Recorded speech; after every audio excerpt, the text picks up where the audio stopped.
오늘 하나님께서 우리에게 주시는 말씀은 신약성경 마가복음 16장 1절에서 13절 말씀까지 보겠습니다.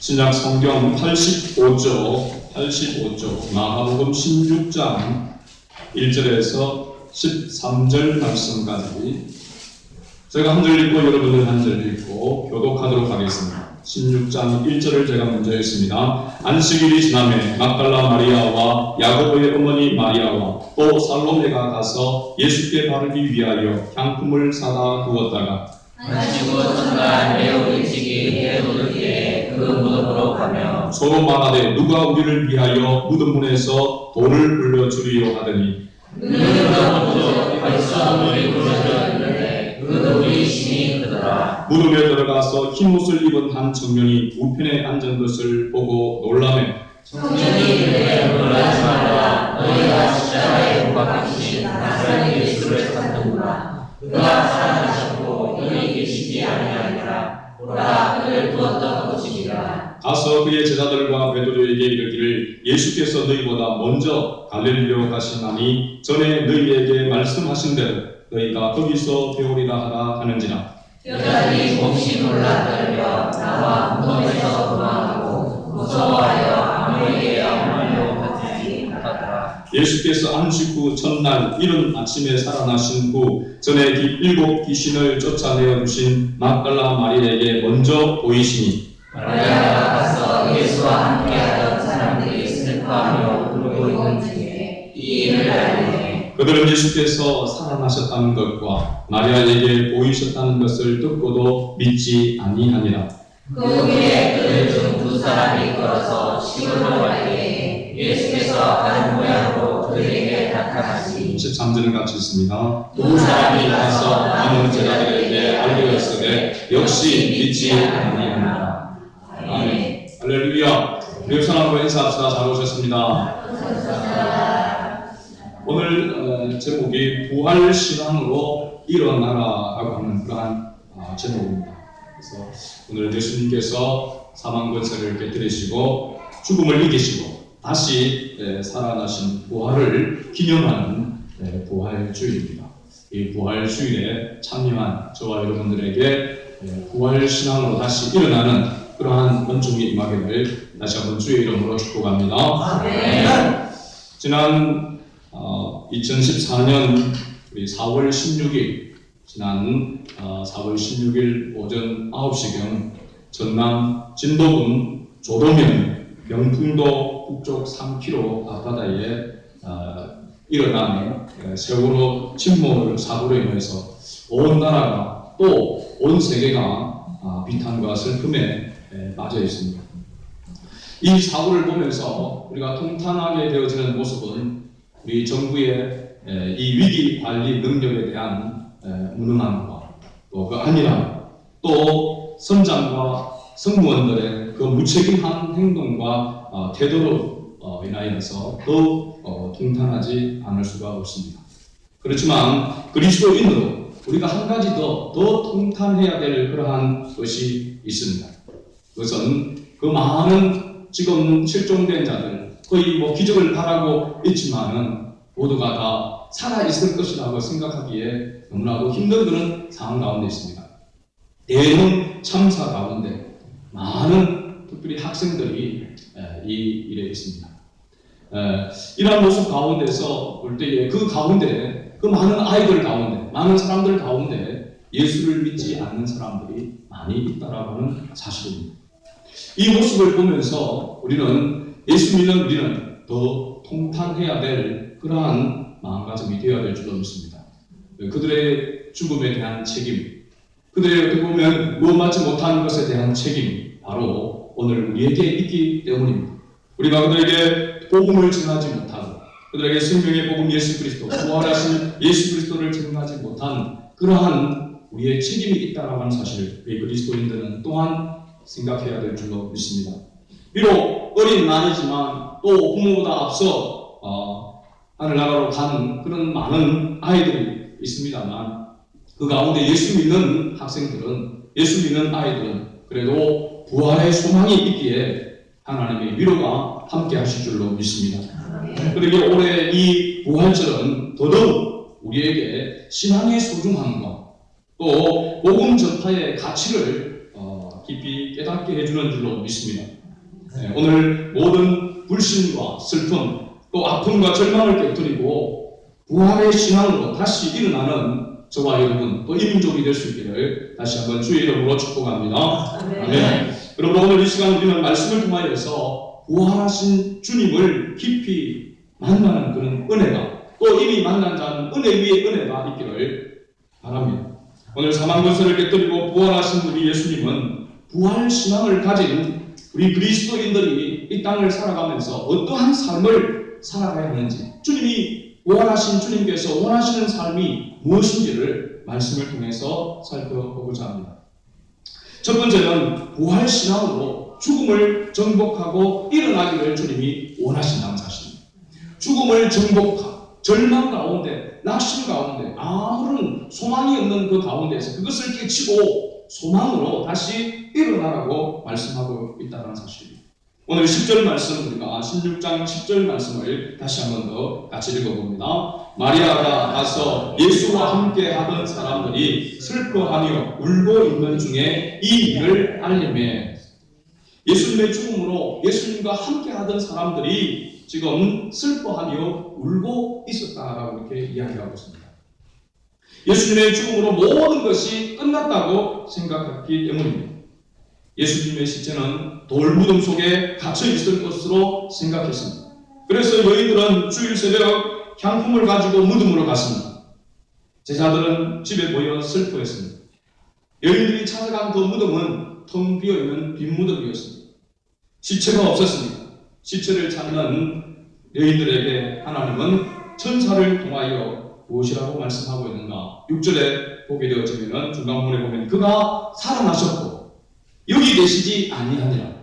보라 그를 두었던 곳이니라 하면서 빈 자리를 보여주는 것입니다. 예수님은 사망권세를 깨뜨리시고 부활하신 줄로 믿습니다. 죽음으로 가둬놓을 수 없는 분이 바로 예수님이십니다. 우리 주님이 죽음을 정복했고 죽음의 노예에서 벗어난 것입니다. 그 어느 누가 죽음을 정복할 수 있겠습니까? 예수님이 죽음을 정복하고 부활의 첫 열매가 되셨습니다. 죄의 값으로 찾아온 죽음을 십자가에서 다 지불하심으로 우리 인류를 죄로부터 해방시키시고 부활하심으로 그 싹신 죽음으로부터 해방시킨 것입니다. 그러면 인류 최대의 적이 바로 죽음입니다. 누가 이 죽음을 정복할 수 있겠습니까? 우리 주님만이 죽음을 정복하셨습니다. 요한복음 11장 25절에서 26절 말씀을 보면 예수님께서 십자가에 달리시기 전에 이미 제자들에게 이렇게 말씀하셨습니다. 예수께서 이르시되 나는 부활이요 생명이니 나를 믿는 자는 죽어도 살겠고 무릇 살아서 나를 믿는 자는 영원히 죽지 아니하리라. 할렐루야. 우리도 부활의 신앙을 가지면 죽음을 정복하고 소망으로 일어설 수 있음을 말씀해 주고 있는 것입니다. 그리스도의 부활은 우리에게 닥쳐오는 죽음의 공포를 없애준다는 사실입니다. 그래서 사실은 우리의 신앙의 가치, 우리의 믿음의 가치가 평상시에는 잘 모르지만 가장 모든 사람들이 인간이 두려워하는 이 죽음 앞에 이르렀을 때에 예수 믿는다는 것이 얼마나 큰 축복이며 얼마나 큰 복이며 얼마나 가치 있는지를 발견하게 되는 줄로 믿습니다. 그래서 사실은 이런 사고로 인해가지고 불의의 사고로 인해서 그들이 죄가 많아서 죽은 것도 아니고 이러한 모습을 보면서 어떻게 보면 하나님께서는 그 개인에게 가정에게 또 오늘 한국 교회를 향해서 오늘 예수 믿는 우리를 향해서 또 이 나라를 이 민족을 향해서 주님께서 경고하시는 주시는 메시지가 있는 줄로 믿습니다. 그래서 바로 교만한 가운데서 패역한 가운데 이 세대 가운데서 예수 그리스도를 바라보라고 하는 주님의 메시지인 줄로 믿습니다. 사실은요, 예수 믿지 않는 사람들을 향한 경고보다도 예수 믿고 있는 우리를 향한 경고가 더 강하다라고 저는 생각합니다. 예수 믿는 사람이 예수 믿는 모습으로 부활을 믿는 부활의 신앙을 가지고 있는 사람다운 모습으로 살아가기를 주님이 원하신다는 말이죠. 그런 모습을 이 세상 속에서 보여줘야 되는데 그렇지 못하니까 예수 믿는 사람이나 예수 믿지 않는 사람이나 구분이 잘 가지 않는 그런 시대 속에 있습니까? 하나님께서 경고의 메시지를 우리에게 던져주고 있는 것입니다. 이 마가복음을 처음 받았던 이때를 보면 로마의 속국 시대에 있었던 그러한 때였습니다. 로마 시대 때에 기독교에 대한 핍박이 엄청났습니다. 10번에 걸쳐서 박해가 있었습니다. 그 첫 번째 박해의 주인공이 바로 네로 황제입니다. 우리가 잘 압니다. 기독교인들을 불태워서 황제의 정원의 불을 밝히는 그런 도구로 사용했습니다. 얼마나 잔인하게 예수 믿는 사람들을 처형했는지 모릅니다. 베드로 사도와 바울 사도도 순교를 당하였습니다. 부활하신 예수를 믿는다는 그 이유로 그리스도인들에게 양의 가죽을 씌워서 짐승의 밥이 되도록 밀어넣었습니다.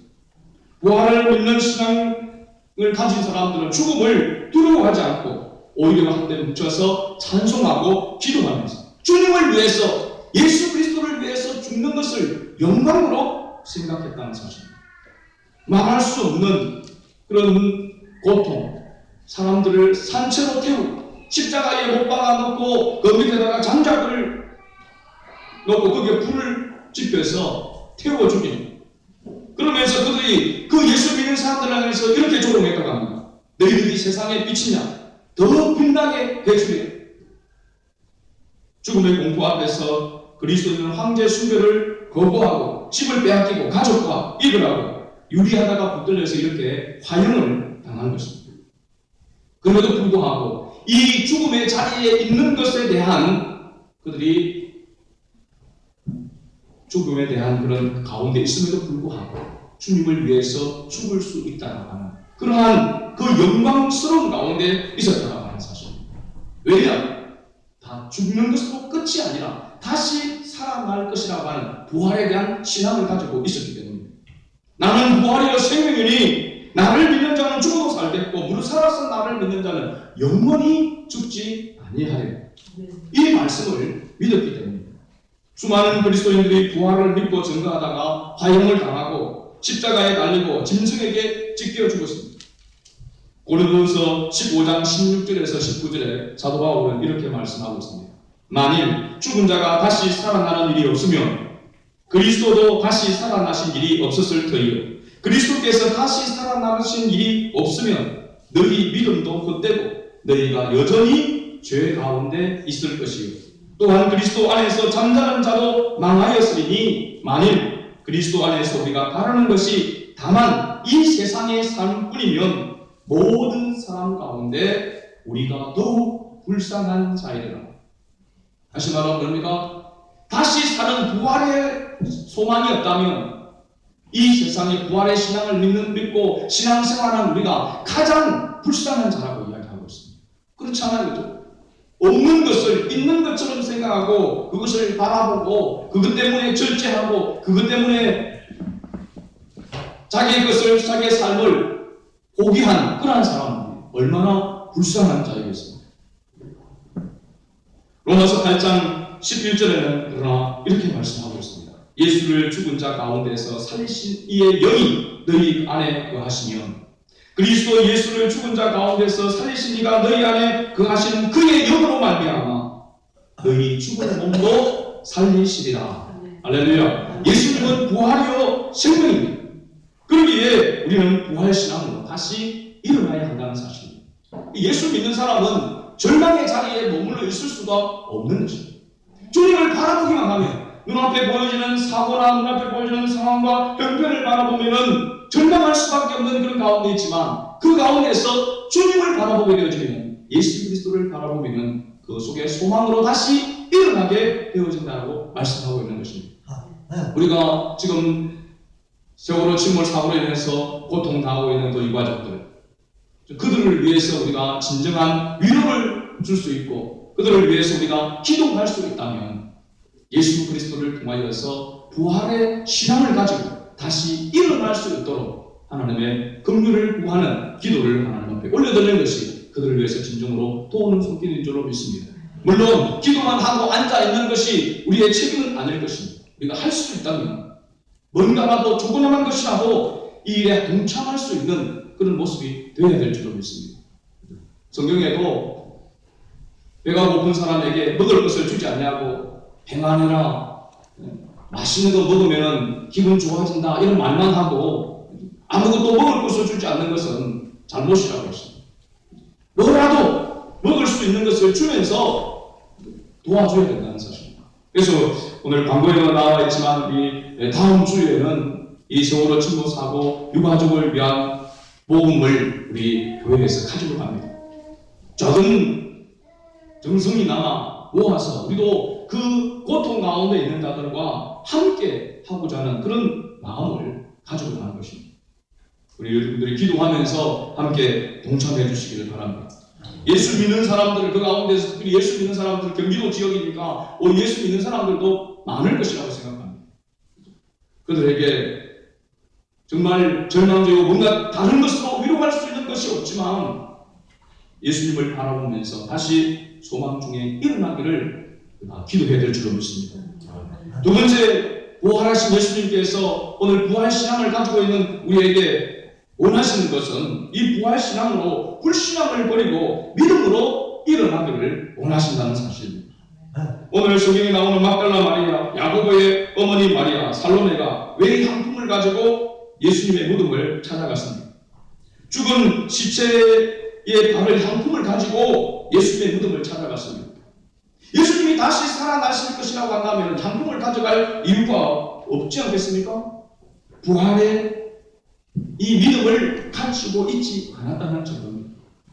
제자들은 어떻습니까? 11절 말씀을 한번 볼까요? 같이 읽어봅니다. 그들은 예수께서 살아나셨다는 것과 마리아에게 보이셨다는 것을 듣고도 믿지 아니하며, 예수님이 다시 살아날 것이라고 하는 것을, 다시 살아났다라고 하는 것을 보고 와서 이야기하는데도 그것을 듣고도 믿지 않겠다는 것입니다. 누가? 제자들이었습니다. 13절에도 한번 보시기 바랍니다. 13절 같이 읽어봅니다. 두 사람이 가서 남은 제자들에게 알려서되 역시 믿지 않는, 이 두 사람은 바로 엠마오로 가는 두 사람을 이야기하고 있습니다. 엠마오로 가는 7일의 낙심에서 예수님이 십자가에 못 박혀 죽인 것에 대해서 낙심해서 다시 자기 고향으로 돌아가고 있는 그 길에서 부활하신 예수님을 만나게 되어집니다. 그러면서 가슴이 뜨거워져서 가는 길에서 다시 돌이켜서 예루살렘으로 돌아와서 예수님이 부활하셨다, 예수님이 말씀하신 대로, 약속하신 대로 예수님이 부활하셨다라고 그들이 보고 이야기하는데도 믿지 아니했다, 이렇게 말씀하고 있습니다. 증거가 없어서 어떻게 보면은 합리적으로 이성적으로 생각할 때에 이건 불가능한 일이라고 생각해서 아예 마음을 닫아버리고 받아들이지 않는 줄 모릅니다. 왜 그런지 뭔가 증거가 없어. 본 사람이 있는데 본 사람의 이야기를 듣고도 믿지 않았다고 했습니다. 이유가 뭘까요? 14절을 보게 되어지면 그 이유에 대해서 이야기를 하고 있습니다. 같이 한번 읽어볼까요? 그 후에 11제자가 음식 먹을 때에 예수께서 그들에게 나타나사 그들의 믿음 없는 것과 마음이 완악한 것을 꾸짖으시니 이는 자기가 살아난 것을 본 자들의 말을 믿지 아니하느니라. 아멘. 예수님께서 11제자들에게 나타나서 부활하신 것으로 나타나서 그들을 꾸짖었습니다. 뭐 때문에? 그들의 믿음이 없기 때문에, 그들의 믿음 없는 것과 또 그들의 마음이 완악하기 때문에.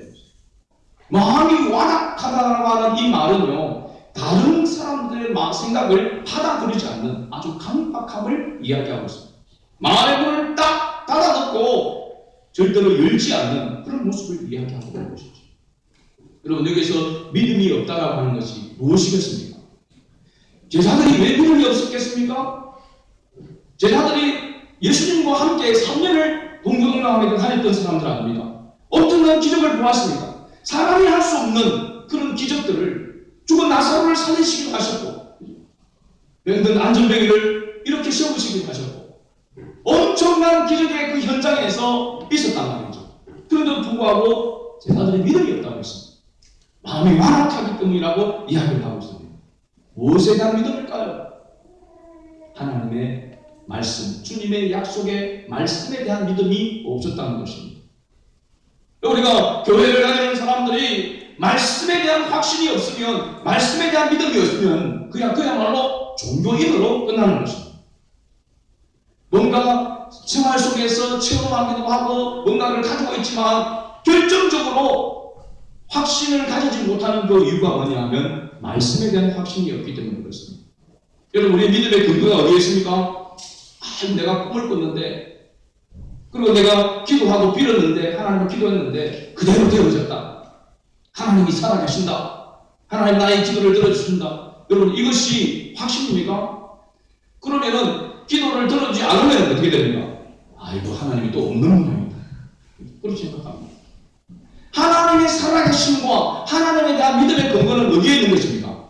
하나님의 약속의 말씀에 있다고 하는 사실입니다.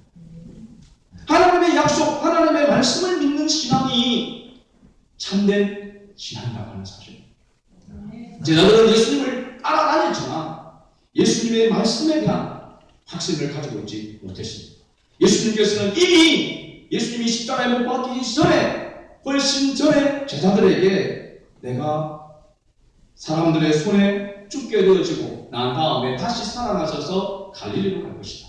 그래서 너희를 갈릴리로 오라고 그렇게 이야기했습니다. 마태복음 26장 32절의 말씀에 그렇게 가르쳐졌습니다. 그러나 내가 살아난 후에 너희보다 먼저 갈릴리로 가리라. 인자가 많은 고난을 받고 장로들과 대제사장들과 서기관들에게 버림받아 죽임을 당하고 사흘 만에 살아나야 할 것이라.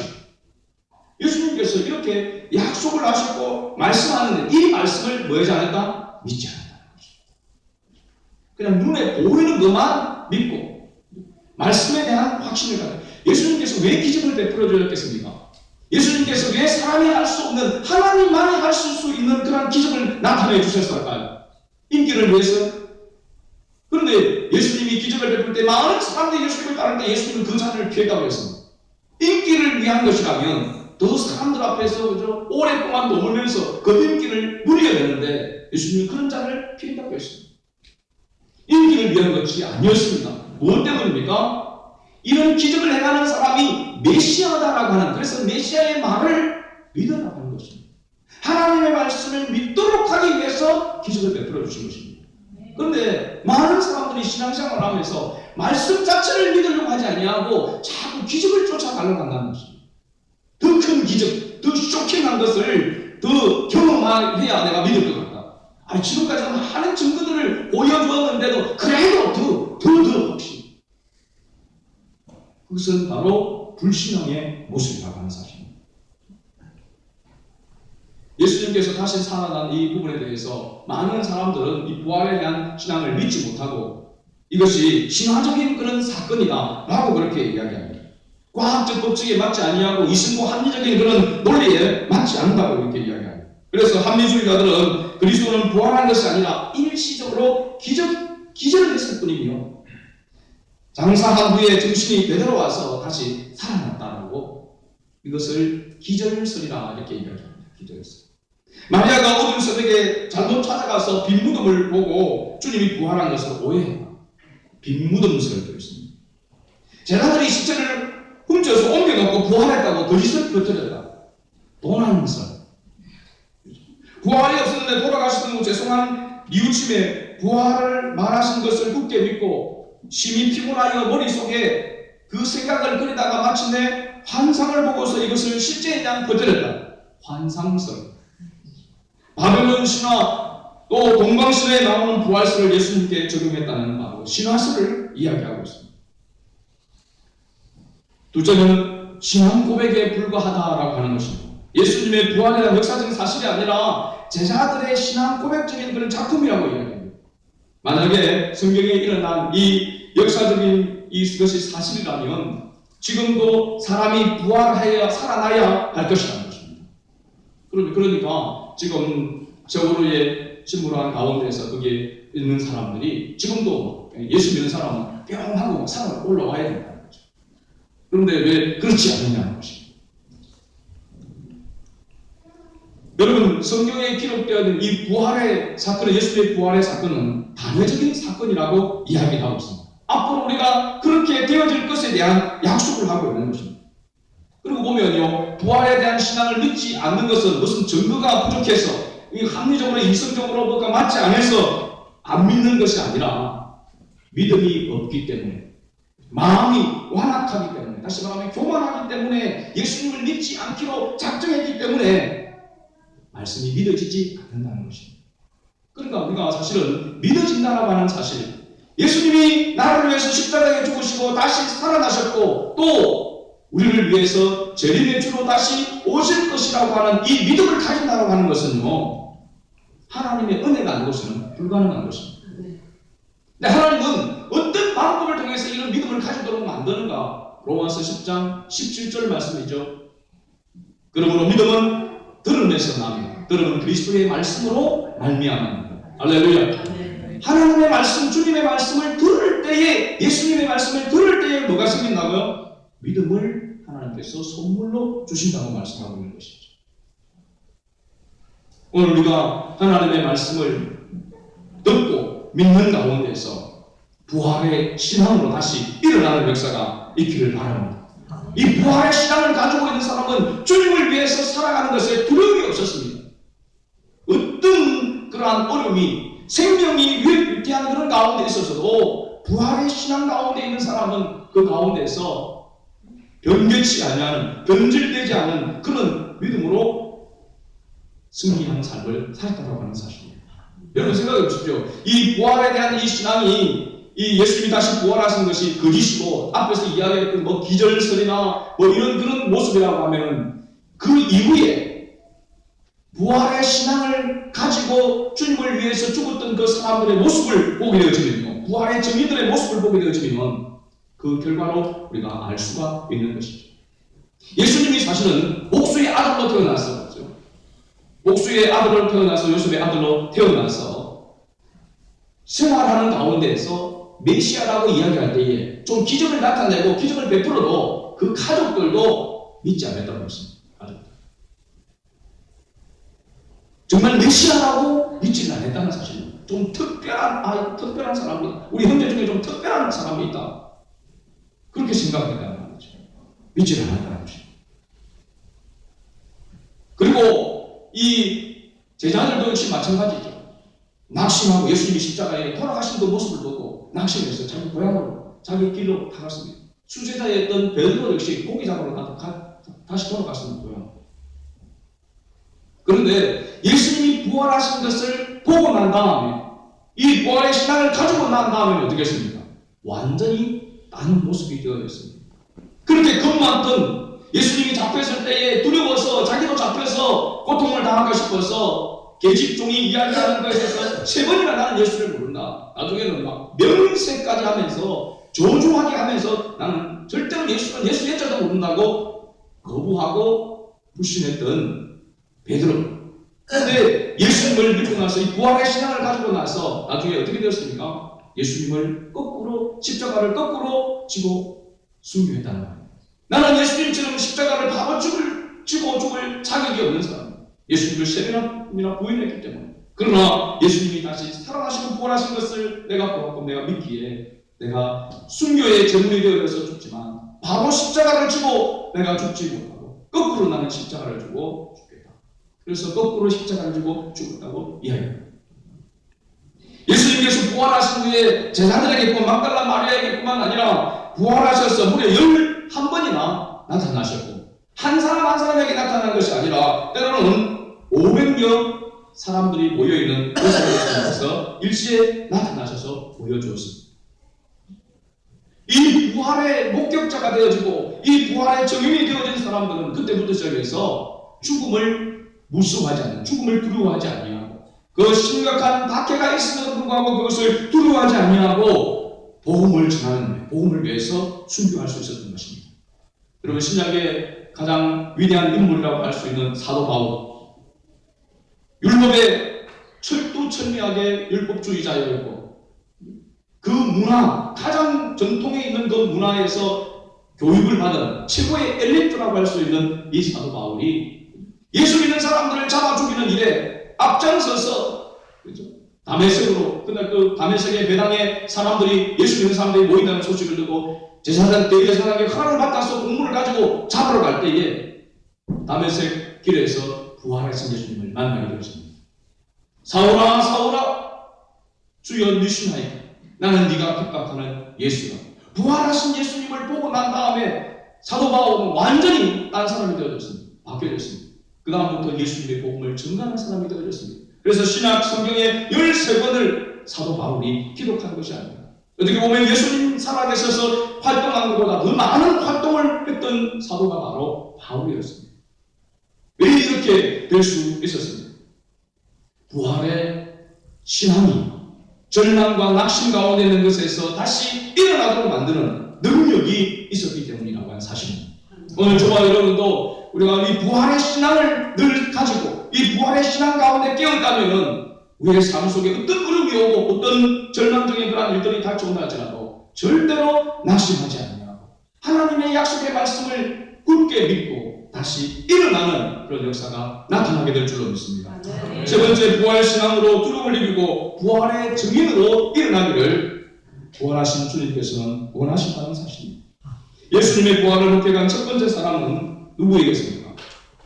첫 번째 사람이 9절을 보게 되어집니다. 9절을 같이 읽어봅니다. 예수께서 안식 후 전날 이른 아침에 살아나신 후 전에 7 귀신을 쫓아내어 주신 막달라 마리아에게 먼저 보이시니, 제일 먼저 보이신 막달라 마리아였습니다. 7 귀신 들렸던 여인이라고 했습니다. 7 귀신이 들렸다라고 하면 이 7이라는 숫자는 완전수입니다. 완전히 그야말로 미쳤다는 말입니다. 완전히 제정신이 아닌 사람이라고 하는 사실입니다. 그런 그가 예수님을 만나서 그 속에 있는 귀신을 예수님께서 쫓아내주시고 정상적인 그런 사람이 되어져서 예수님을 따르는 예수님을 수종드는 그러한 여인이 되어졌습니다. 어떻게 보면은 그냥 정상적인 사람보다도 정상적인 사람이 예수님을 믿어서 죄사함을 받아서 구원을 얻는 것보다 더 큰 은혜를 받은 사람이 이 막달라 마리아라고 할 수 있습니다. 근데 이 막달라 마리아가 예수님을 보고 와서 이야기함에도 불구하고 사람들은 믿지를 않았습니다. 부활의 그 소식을 경험하고 나서는 전하지 아니하고는 견딜 수가 없었습니다. 그런데도 불구하고 어떻게 했습니까? 이 막달라 마리아, 이 여자의 말을 믿지 않았습니다. 어떻게 보면은 여자의 말을 믿지 않은 것은 그 시대의 모습을 보면 당연한 것입니다. 예수님 당시에 여자들은 숫자를 해야 하는데 숫자에 포함되지 않았습니다. 성전 뜰 안에는 여자가 들어갈 수가 없도록 구분해 놓았습니다. 그래서 그 당시 유대인들은요, 아침에 일어나면서 3가지의 감사 기도를 드렸다고 합니다. 3가지 감사. 첫 번째 감사는 내가 이방인으로 태어나지 않은 것에 대해서 감사해야 되겠습니다. 이방인은 개취급을 했습니다. 그 다음에 두 번째는 종으로 태어나지 않은 것을 감사해야 됩니다. 종으로 노예로서 살아가게 되어진다. 계속. 세 번째 감사가 여자로 태어나지 않은 것에 감사해야 됩니다. 여자로 태어나는 그렇게 천대를 받았다는 말입니다.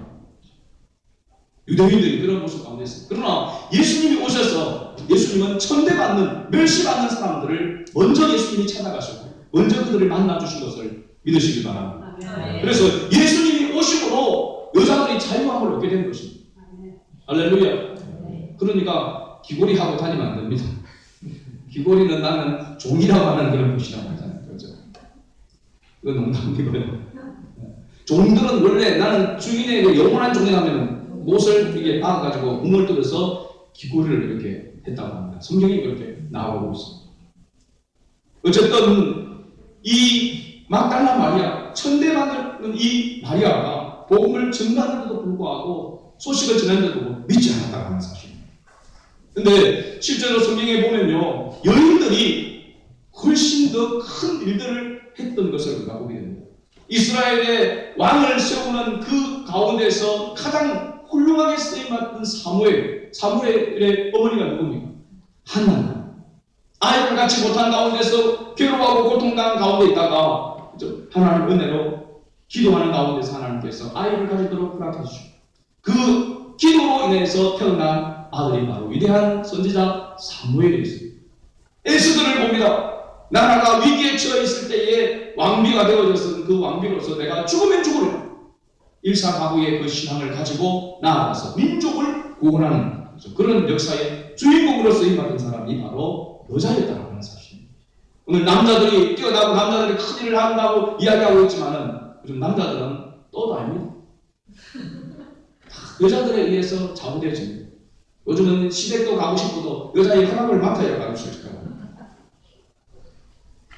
그런데 우리 교회는요, 참 은혜가 많아가지고 남편들의 말을 잘 따르고 남편들이 돈을 다 쥐고 있고 그래서 헌금도 제대로 못하고 참 얼마나 복음적인지 하나님의 은혜로 회복되는 그런 역사가 일어나시길 바랍니다. 여인들이요, 부활의 신앙으로 일어나. 자, 오늘 이 마리아의 말을 듣고 나서 제자들이 어떤 반응을 보이느냐 하면요, 그들이 예수님의 이 마리아의 말을 듣지도 아니하고 믿지도 않았다라고 하는 사실입니다. 그러고 난 다음에 예수님께서 14절에 그 제자들의 믿음 없는 것과 완악함을 꾸짖고 난 다음에 예수님께서 뭐라고 그들에게 말씀하셨습니까? 15절 말씀을 보십시오. 15절 말씀. 또 이러시되 너희는 온 천하에 다니며 만민에게 복음을 전파하라. 아멘. 부활의 증인이 되어졌을 때에, 부활의 신앙을 가지게 되었을 때에 주님께서는 그 부활의 신앙을 가진 자는 특권을 가진 것이죠. 특별한 은총을 받은 자인 줄로 믿습니다. 오늘 우리가 예수 그리스도를 믿음으로 말미암아 부활의 신앙을 가지게 된 것은요, 특별한 은혜입니다. 그 특별한 은혜를 입은 자들에게만 주님께서 주신 사명이 있다고 하는 사실입니다. 그것은 바로 복음을 전하는 것입니다. 예수님의 부활을 만방에 알리는 것이 바로 부활의 신앙을 가진 이유라고 하는 사실입니다. 그래서 예수님께서 12제자를 불러 모으신 그 이유 가운데 그 이유가 세 가지가 있죠. 바로 마가복음 3장 14절에서 15절에 기록하고 있습니다. 이에 12를 세우셨으니 이는 첫 번째 자기와 함께 있게 하시고 또 보내사 뭐도 하시며 전도도 하며 세 번째 귀신을 내어 쫓는 권능도 가지게 하심이라. 예수님께서 제자들 12제자들을 부르시는 그 이유 목적 가운데에서 이 세 가지를 주시기 위해서 부르셨다고 했습니다. 첫째는 함께 있게 하기 위해서. 할렐루야. 그럼 이 함께 있는 것이 중요한 줄로 믿습니다. 하나님의 은혜 가운데 부활하신 주님과 함께하는 삶, 하나님의 말씀과 함께하는 삶이 있어야 전도도 하게 되는 것입니다. 왜 우리가 전도 못합니까? 아이고 요즘은요 다 놀러가고 뭐 예수 믿으러 하면 니나 믿으러 가고 예수 믿는 사람을 미친 사람 취급을 하고 또 예수 믿는 사람들이 요즘 뭐 죄도 짓고 예수 믿는 사람들이 영 아닌 짓을 이렇게 하니까 교회에 막 가면은 고개를 좀 흔들고 좀 그런 모습 가운데 있는데 전도가 됩니까? 전도하기가 어려운 것은 사실입니다. 그러나 이전에도 어려웠고 지금도 어렵습니다. 앞으로도 어려울 것입니다. 그런데도 불구하고 전도를 누가 할 수 있느냐? 주님과 함께 살아가는 사람이 할 수 있는 것입니다. 하나님의 은혜를 맛보고 하나님의 역사하심을 맛보고 경험하고 체험한 사람, 생명이 있는 사람이 생명을 살릴 수가 있다라고 말씀하고 있는 것이죠. 여러분 함께하는 삶이 어떤 삶입니까? 예배의 삶인 줄로 믿습니다. 예배의 성공자가 되지 못하고 예배 가운데서 하나님의 은혜를 공급하지 못하면 절대로 진정한 생명을 공헌하는 영혼을 공헌하는 일에 쓰임받을 수가 없습니다. 전도할 수 없고 전도를 하려고 하더라도 뭐가 나타나지 않는다? 권능이 나타나지 않는 것입니다. 권능이 나타나. 예수님의 이름으로 명령하고 기도할 때에 귀신이 떠나가고 하나님의 역사가 일어나게 되는 줄로 믿습니다. 오늘 그러므로 우리가 오늘 이 시대를 바라보면서 우리 그리스도인들이 가슴을 치면서 통탄하면서 애통하면서 기도해야 될 부분이 바로 주님과 함께하는 이 삶을 회복해야 될 줄로 믿습니다. 부활의 주님과 함께하는 이 삶을 회복하기 위해서 주님 앞에 가슴을 치며 그렇지 못하는 부분에 대해서 회개하고 돌이키는 은혜가 있어야 될 줄로 믿습니다. 말씀의 결론을 맺습니다. 오늘 주님은 이 제자들을 부활의 주님께서 나타나서 제자들에게 이 사명을 주시는 것 같이 오늘 저와 여러분에게도 이 사명을 주신 줄로 믿습니다. 이 사명을 감당할 수 있는 비결은 바로 부활의 신앙으로 죽음을 이기고 일어날 때에 또 불신앙을 버리고 믿음으로 일어날 때에 부활의 증인으로 일어날 때에 이 사명을 감당할 수 있다고 하는 사실을 기억하고 우리 오늘 이 자리에 모인 모든 성도들 또 우리 사도적 성함교회 우리 모든 지체들이 이 부활신앙으로 다시 일어나서 주님의 몸을 교회를 세워가는 일에 앞장서서 쓰임받는 은혜가 있기를 주의 이름으로 축복합니다. 아멘. 하나님 아버지 은혜와 사랑을 감사합니다. 이 부활의